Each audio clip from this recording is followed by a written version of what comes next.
మీరు railway station లో platforms ని క్లోజ్ గా అబ్జర్వ్ చేస్తే మనకి ఇలా ఒక ఎల్లో కలర్ గీత అన్నది చూస్తా ఉంటారు. సో ఏంటి ఎల్లో కలర్ గీత అన్నది ఈ వీడియోలో తెలుసుకుందాం.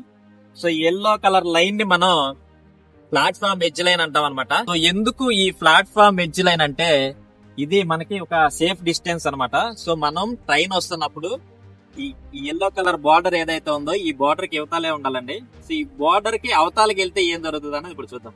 సపోజ్ నేను ట్రైన్ వస్తా ఉంది అక్కడి నుంచి, నేను ఇక్కడ ఉన్నాను. సో ఇలా నిలబడి ఉన్నాను. సో ఎప్పుడు ట్రైన్ వస్తే అప్పుడు ఎక్కేసేద్దాం కోచ్ లోకి అని చెప్పి ఉన్నాను అనమాట. సో ఏం జరుగుతుందంటే ఇప్పుడు సపోజ్ ట్రైన్ స్పీడ్ గా మూవ్ అవుతుంది. ట్రైన్ స్పీడ్ గా మూవ్ అవుతున్నప్పుడు ఏం జరుగుతుంది, ఆ ట్రైన్ దగ్గర ఉన్న ఎయిర్ ఏదైతే ఉందో అదంతా కూడా లాక్కి వెళ్ళిపోతుంది అనమాట. నార్మల్ టైంలో నేను ఇలా నిలబడి ఉన్నప్పుడు ట్రైన్ ఏం రాలేదు కాబట్టి నాకు ముందున్న ఎయిర్ నాకు వెనకున్న ఎయిర్ ప్రెజర్ డిఫరెన్స్ ఏం లేదనమాట. సో అట్మాస్ఫియరిక్ ప్రెజర్ తోనే ఉంది. కానీ ఎప్పుడైతే ట్రైన్ వచ్చిందో నా ముందున్న ఎయిర్ నంతా నెట్టుకెళ్ళిపోయింది. సో అప్పుడేం జరుగుతుంది, అక్కడ లో ప్రెజర్ ఏర్పడుతుంది. నా వెనకున్న ఎయిర్ కి హై ప్రెజర్ వస్తుంది అనమాట. సో ఈ హై ప్రెజర్ ఏం చేస్తుంది, నన్ను ఇట్లా ట్రైన్ వైపు నెట్టేస్తుంది అనమాట. సో దీన్నే మనం బెర్నౌల్లీస్ ప్రిన్సిపల్ అంటాం అనమాట. ఈ బెర్నౌల్లీస్ ప్రిన్సిపల్ మీదే ఆధారపడి విమానాలు గాల్లో ఎగురుతున్నాయి.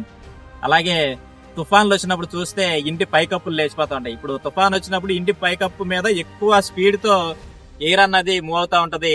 ఆ కప్పు కింద ఎయిర్ అన్నది అట్మాస్ఫియరిక్ ప్రెజర్ లో ఉంటది కాబట్టి సో అక్కడ పైన అల్పపీడనం అంటే లో ప్రెజర్ ఏర్పడుతుంది, లోపల హై ప్రెజర్ ఉంటుంది కాబట్టి ఇంటికి పైకప్పులు లేచిపోతా ఉంటాయి. ఈ ప్రెజర్ డిఫరెన్స్ వల్ల మనకి విమానాలు ఎగురుతా ఉంటాయి. సో ఎప్పుడైనా సరే మీరు ఈసారి నుంచి ఆ రైల్వే స్టేషన్ లోకి వెళ్ళినప్పుడు ఈ ఎల్లో కలర్ బార్డర్ లైన్ ఏదైతే ఉందో ఈ ఎల్లో కలర్ బార్డర్ లైన్ కి యువతలు ఉండటానికి ప్రయత్నం చేయండి.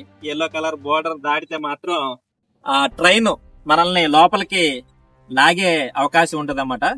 ఇంకోటి ఏంటంటే మన జర్నీస్ అన్ని కూడా వీలైనంత వరకు ప్లాన్డ్ గా చేసుకోవాలి. ప్లాన్డ్ గా చేసుకోవడం అంటే రిజర్వేషన్ చేసుకోవాలి.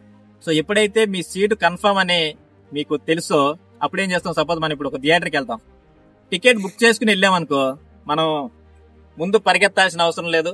ప్రశాంతంగా మన సీట్ మనకు ఉంటది కాబట్టి మనం ఆరాంగా వెళ్తాం. అలాగే ట్రైన్స్ లో కూడా ఈ ఎల్లో కలర్ ఈ బోర్డర్ దాటేసి మనం ఎందుకు వస్తున్నాం, అన్రిజర్వ్డ్ కోచెస్ అయితేనే మనకి సీట్ కావాలి కాబట్టి అది కూడా విండో పక్కన సీట్లు కావాలని చెప్పి మనం దానికోసం తొందరపడుతున్నాం. మన ప్రాణాలను లెక్క చేయట్లేదు అనమాట. అదే రిజర్వేషన్ చేయించుకుంటే మనం అంత తొందరపడాల్సిన అవసరం లేదు. సేఫ్ డిస్టెన్స్ మెయింటైన్ చేస్తాం. సో వీలైనంత వరకు